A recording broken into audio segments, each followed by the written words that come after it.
Hello everyone, आप सभी का एक बार फिर से स्वागत है हमारे YouTube channel Shankarnath education point पर। दोस्तों, इस वीडियो में हम करेंगे करंट अफेयर की क्लास। जो दोस्तों कल हम क्लास नहीं दे पाए थे करंट अफेयर की, उसके लिए माफ़ी चाहते हैं। आज एक बार फिर से करंट अफेयर की क्लास करेंगे। जो आपके दोस्तों आरआरबी ग्रुप डी के एग्ज़ाम चल रहे हैं उनके लिए, चाहे आने वाले दिल्ली पुलिस कांस्टेबल और ड्राइवर या फिर head constable ministerial, SSC, CGL, CHSL, MTS, सभी एग्ज़ाम्स के लिए दोस्तों मोस्ट इंपॉर्टेंट क्वेश्चन। चाहे बात करूं मैं हरियाणा सीईटी एग्ज़ाम, सभी एग्ज़ाम्स के लिए इंपॉर्टेंट क्लास दोस्तों। इस क्लास में हम दोस्तों 190 क्वेश्चन से आगे करेंगे, क्योंकि 190 क्वेश्चन तक हम पिछली क्लास में कर चुके थे। यदि आप चैनल पर पहली बार आएँ तो चैनल को सब्सक्राइब कर दीजिएगा, बेल आइकन दबाइएगा और वीडियो को ज़्यादा से ज़्यादा शेयर कर दीजिएगा। चलिए शुरू करते हैं दोस्तों 191वें क्वेश्चन से। परिधान निर्यात संवर्धन परिषद यानी एपेक के नए अध्यक्ष कौन बने हैं? तो दोस्तों ये बने हैं नरेंद्र कुमार गोयनका। शायद दोस्तों मुझे लगता है यहाँ पे ये क्वेश्चन हो गया था। हाँ, 201 तक के करीब दोस्तों शायद क्वेश्चन हो चुके थे।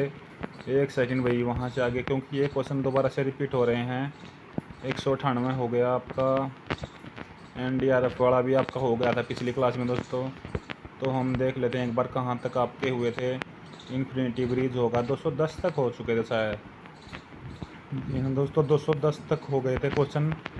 उससे आगे चलेंगे अभी वही 208 आपका हो गया, 209 हो गया, तो 210 शायद इधर मिलेगा दोस्तों। 210 तक हो गए थे। हाँ भाई, 210वां भी हो गया था, ये यूरोप की संसद।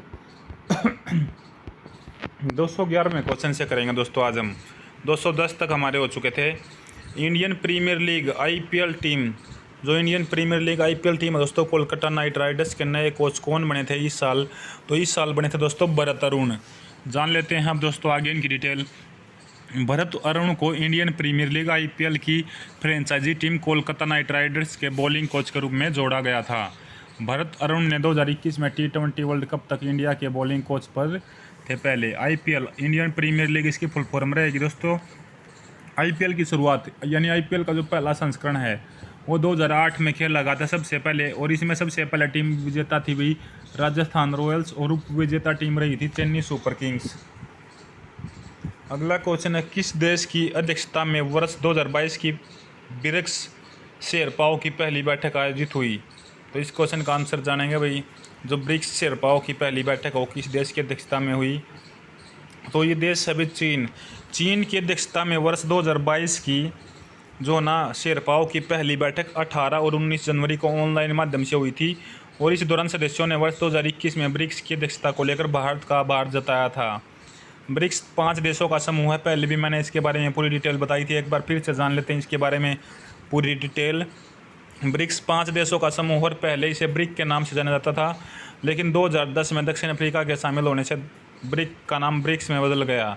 स्थापना 2006 में हुई थी, और फर्स्ट जो ब्रिक्स समिट हुई थी वो 2009 में हुई थी। मुख्यालय इसका शंघाई चीन के अंदर है। ब्रिक के सदस्य देश या ब्रिक की फुल फॉर्म है दोस्तों ब्राज़ील, रसिया, इंडिया, चाइना और साउथ अफ्रीका। ब्रिक्स का पहला सम्मेलन कब हुआ था? तो 2009 रूस के येकातेरिनबर्ग में।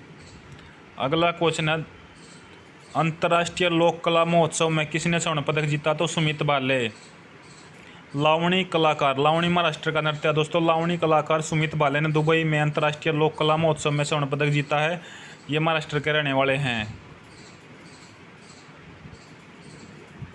इन्होंने महाराष्ट्र के वैभव को अंतर्राष्ट्रीय मंच पर व्यापक रूप से हराया। तो महाराष्ट्र के रहने वाले थे दोनों ही दोस्तों। इनकी आपस में दुबई में जो टूर्नामेंट हुई दोस्तों, दुबई में जो हुआ महोत्सव, उसमें इन्होंने हराया। विदेशी टीमों के घर पर एक दिवसीय इंटरनेशनल ओडीआई में सबसे ज़्यादा रन बनाने वाले बल्लेबाज कौन बने हैं? विराट कोहली दोस्तों इस क्वेश्चन का राइट आंसर रहेगा। विदेशी टीमों के घर पर यानी विदेश दौरों में सबसे ज़्यादा रन बनाने वाले भारत के बल्लेबाज विराट कोहली विदेशी टीमों के घर में वनडे इंटरनेशनल में सबसे ज़्यादा रन बनाने वाले भारतीय बल्लेबाज बन गए हैं। कोहली से पहले यह रिकॉर्ड सचिन के नाम था, जिन्होंने 146 पारियों में 5065 रन बनाए थे। साउथ अफ्रीका के खिलाफ पार्ल में पारी का 9वां रन लेते ही उन्होंने सचिन का रिकॉर्ड तोड़ दिया था। Bose the untold story of an inconvenient nationalist. Bose the untold story of inconvenient nationalist पुस्तक को किसने लिखा? बुक है दोस्तों ये चंद्रचूड़ घोष। चंद्रचूड़ घोष इस पुस्तक के राइटर रहेंगे। अगला क्वेश्चन है, उससे पहले दोस्तों वीडियो अच्छी लग रही तो वीडियो को ज़्यादा से ज़्यादा शेयर कर दें, क्योंकि यही को क्वेश्चन है दोस्तों जो आपके आरआरबी ग्रुप डी एग्ज़ाम में आ रहे हैं। किस देश के पूर्व राष्ट्रपति इब्राहिम बाबुकर कीता का जो निधन हो गया है, तो ये आपके रहेंगे दोस्तों इब्राहिम बाबुकर कीता रहेंगे आपके माली बाबुकर कीता 2013 से 20 तक माली के राष्ट्रपति रहे। हाल ही में इनकी डेथ हो गई। माली अफ्रीका महाद्वीप में स्थित देश है। माली की राजधानी बमाको। माली की करेंसी है वेस्ट अफ्रीकन या CFA फ्रैंक। माली के प्रधानमंत्री हैं मोख्तर ओवने वहाँ के प्रधानमंत्री हैं। अगला क्वेश्चन है, 2017 में भारत की पहली डिजिटल न्याय घड़ी डिजिटल जस्टिस क्लॉक किस राज्य के हाई कोर्ट में लगी है, तो ये गुजरात के हाई कोर्ट में। गुजरात हाई कोर्ट न्याय घड़ी वाला देश का पहला ऐसा राज्य बन गया है जहां अदालत परिसर के भीतर एक बाहरी डिस्प्ले LED दीवार पर होगी जो मामलों के निपटान, लंबित मामलों आदि को प्रदर्शित करेगी। डिजिटल एक LED और वॉच लगा दी गई दोस्तों। गुजरात की राजधानी आपकी गांधीनगर। गुजरात के मुख्यमंत्री भूपेंद्र पटेल। गुजरात के गवर्नर आचार्य देवव्रत। गुजरात के मुख्य न्यायाधीश अरविंद कुमार।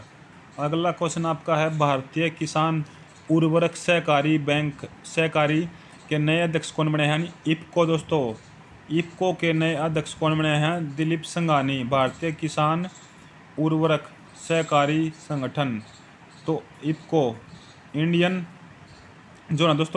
फार्मर, जो उसके बाद उर्वरक फर्टिलाइजर कॉरपोरेशन ऑर्गेनाइजेशन। इंडियन, आप सभी देखें इसकी फुल फॉर्म ध्यान दीजिएगा, इंडियन फार्मर और फर्टिलाइजर्स कॉरपोरेशन ऑर्गेनाइजेशन, ये इसकी फुल फॉर्म रहेगी। इसके अध्यक्ष बने हैं दिलीप संघानी। इंपॉर्टेंट पॉइंट इसे जान लेते हैं। दिलीप संघानी भारतीय किसान उर्वरक संघ इफ्को के नए अध्यक्ष बने हैं। बलविंदर सिंह निकई का स्थान लेंगे। बलविंदर सिंह निकई इससे पहले इसके अध्यक्ष थे। IFFCO Indian farmer fertilisers cooperative दोस्तों, मुख्यालय नई दिल्ली में है। स्थापना 3 नवंबर 1967 को। अध्यक्ष फिलहाल दिलीप संघानी। अगला क्वेश्चन है, 2019 में हिंदुस्तान एरोनॉटिक्स लिमिटेड हाल ने उन्नत हल्के हेलीकॉप्टर ALH Mk3 के निर्यात के लिए किस देश के साथ समझौता किया है? मॉरिशस। हिंदुस्तान एरोनॉटिक्स लिमिटेड ने द्वीप राष्ट्र के पुलिस बल के लिए एक उन्नत हल्की जो ना दोस्तों हल्का एक हेलीकॉप्टर है, हेलीकॉप्टर ALH Mk3 के साथ निर्यात के लिए मॉरिशस सरकार के साथ अनुबंध पर हस्ताक्षर किए हैं। इस हेलीकॉप्टर का इस्तेमाल मॉरिशस की पुलिस करेगी। होल हिंदुस्तान एरोनॉटिक्स लिमिटेड, स्थापना 23 दिसंबर 1940 को। मुख्यालय इसका रहेगा भी बेंगलुरु कर्नाटक के अंदर। चेयरमैन और मैनेजिंग डायरेक्टर R माधवन इसके हैं। भारतीय रिजर्व बैंक RBI ने किसे unity small finance bank USFB United small finance bank का अध्यक्ष नियुक्त किया है? विनोद राय। भारतीय रिजर्व बैंक RBI ने किसे यूनिटी स्मॉल फाइनेंस बैंक का अध्यक्ष नियुक्त किया था? तो विनोद राय को नियुक्त किया है। विनोद राय देश के पूर्व नियंत्रक और महालेखा परीक्षक कैग भी रह चुके हैं। विनोद राय दोस्तों जो पहले कैग भी रह चुके हैं। RBI, भारत में जितने भी बैंक होते हैं उन्हें RBI रेगुलेट करता है, reserve bank of India. RBI की स्थापना हुई थी 1 अप्रैल 1935 को। 1934 का अधिनियम था दोस्तों। RBI बैंक की स्थापना किस अधिनियम प्रावधान के अनुसार 1 अप्रैल 1935 को हुई थी? तो भारतीय रिजर्व बैंक अधिनियम 1934, मैंने आपको बताया। इसका हेडक्वार्टर मुंबई में रहेगा जो महाराष्ट्र के अंदर है। गवर्नर फिलहाल हैं दोस्तों शक्तिकांत दास। आपको कमेंट करके बताना शक्तिकांत दास कौन से नंबर के गवर्नर हैं दोस्तों RBI के। अगला क्वेश्चन है, ऑक्सफोर्ड यूनिवर्सिटी प्रेस OUP ने किस शब्द को वर्ष 2021 का children world of the year चुना था? तो anxiety. Oxford university press OUP ने अपने हालिया शोध के आधार पर चिंता एनेक्सिटी को वर्ष 2021 के बच्चों के लिए शब्द के रूप में चुना। एनेक्सिटी यानी चिंता। किस भारतीय रक्षा बल ने ऑपरेशन सर्द हवा को शुरू किया है? BSF यानी कि बॉर्डर सिक्योरिटी फोर्स ने ऑपरेशन सर्द हवा को शुरू किया है। इस ऑपरेशन के तहत भारत ने पाकिस्तान बॉर्डर पर अपनी चौकसी बढ़ा दी है। BSF से संबंधित जिक्र कर लेते हैं। यह मुख्यतः राजस्थान और जैसलमेर क्षेत्र में सक्रिय रहती है। BSF ऑपरेशन सर्द हवा सर्दियों के दौरान, ऑपरेशन गर्म हवा गर्मियों के दौरान आयोजित किया जाता है। ये ऑपरेशन सीमाओं में घुसपैठ को नियंत्रित करने के लिए किए जाते हैं। बीएसएफ बॉर्डर सिक्योरिटी फोर्स सीमा सुरक्षा बल, स्थापना 1 दिसंबर 1965, मुख्यालय नई दिल्ली। इसके महानिदेशक हैं पंकज कुमार सिंह और इसका मोटो है दोस्तों जीवन पर्यंत कर्तव्य। अगला क्वेश्चन आपका है जेनेसिस प्राइज 2022 से किसे सम्मानित किया गया है? तो यह है अल्बर्ट वोलरा को जेनेसिस प्राइज 2022 से सम्मानित किया गया है। यह फाइजर फार्मास्यूटिकल कंपनी के अध्यक्ष और मुख्य कार्यकारी अधिकारी हैं। जेनेसिस प्राइज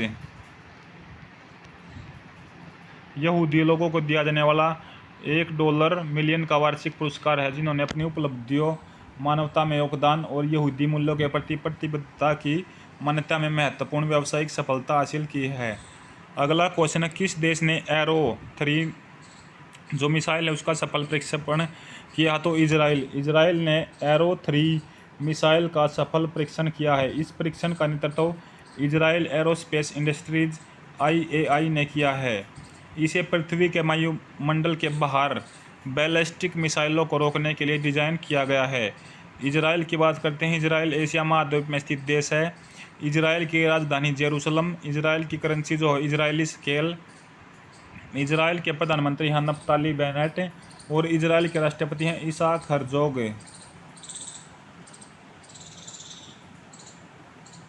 अगला क्वेश्चन देखते हैं सेंटरनिनो डे ला फुएंते गार्सिया का 113 वर्ष की आयु में निधन हो गया। ये कौन थे? तो दुनिया के सबसे बुजुर्ग व्यक्ति थे भी सेंटिनो डे ला फुएंते गार्सिया का 112 साल की उम्र और 341 दिन की उम्र में निधन हो गया, यानी कि लगभग 113 साल के हो गए थे। गिनीज वर्ल्ड रिकॉर्ड में ये लिखा गया है दोस्तों सबसे बुजुर्ग शख्स स्पेनियार्ड। कारगिल युद्ध के नायक कैप्टन विक्रम बत्रा की प्रतिमा का अनावरण भारतीय सेना द्वारा कहाँ किया गया? तो पालमपुर हिमाचल प्रदेश में किया गया है। कारगिल युद्ध के नायक कैप्टन विक्रम बत्रा की प्रतिमा का अनावरण हिमाचल प्रदेश के पालमपुर में कारगिल युद्ध के नायक कैप्टन विक्रम बत्रा की प्रतिमा का अनावरण किया गया। सेना के अधिकारियों ने यह जानकारी दी। उन्होंने कहा कि कैप्टन बत्रा के गृहनगर में उनकी प्रतिमा का अनावरण करने से आने वाली पीढ़ियों को प्रेरणा मिलेगी।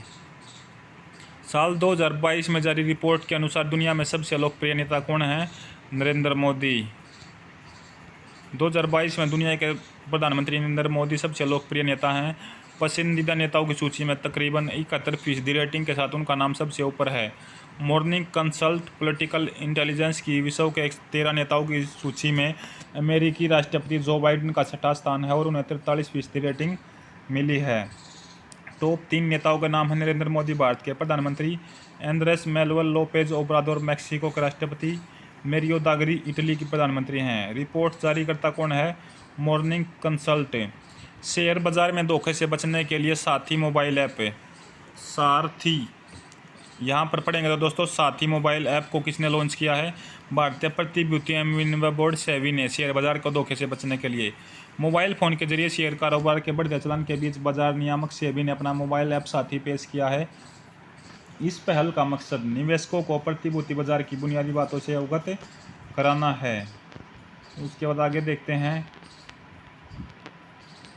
सेबी की बात करते हैं दोस्तों। सेबी है securities and exchange board of India, भारतीय प्रतिभूति और विनिमय बोर्ड। इसकी स्थापना 12 अप्रैल 1900 दोस्तों देखिए यहाँ पर दिया गया है 12 अप्रैल 1992 को या फिर 12 अप्रैल 1988। आपको कई जगह ऑप्शन में मिलेगा तो दोनों ही ऑप्शन आपके ठीक रहेंगे। आप आंसर को ध्यान से दीजिएगा।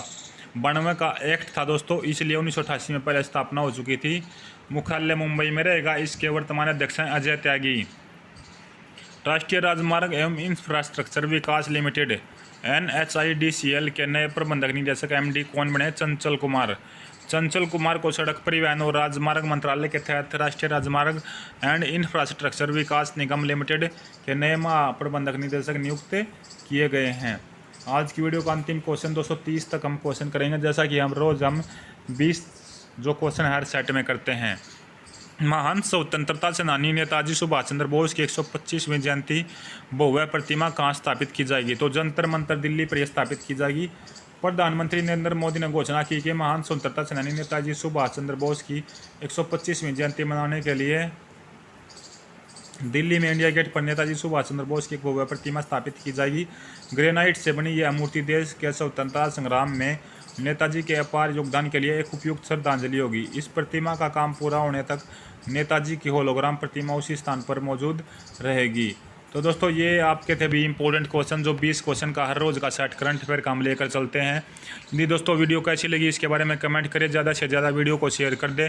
चैनल पर पहली बार आएँ तो चैनल को सब्सक्राइब कर लीजिएगा, क्योंकि दोस्तों देखिए हम आपके लिए इतनी मेहनत करते हैं। सुबह 5 बजे से रात 10-11 बजे तक जो भी इन्फॉर्मेशन है, जो भी क्लासेज हैं, चाहे रेलवे ग्रुप डी एनालिसिस हो, करंट अफेयर क्लास हो, हरियाणा GS क्लास हो, जो भी इन्फॉर्मेशन से रिलेटेड कोई भी आपके लिए वीडियो हो, सबसे पहले लेकर आते हैं अपने इस चैनल पर। तो चैनल को सब्सक्राइब कर लीजिएगा, वीडियो को ज़्यादा से ज़्यादा शेयर कर दीजिएगा, क्योंकि आपका दोस्तों एक लाइक एक शेयर सब्सक्राइब हमें मोटिवेट करता है आपके लिए नई इन्फॉर्मेशन लेकर आने के लिए। तो इस वीडियो में फिलहाल इतना ही दोस्तों, धन्यवाद। जय हिंद, जय भारत।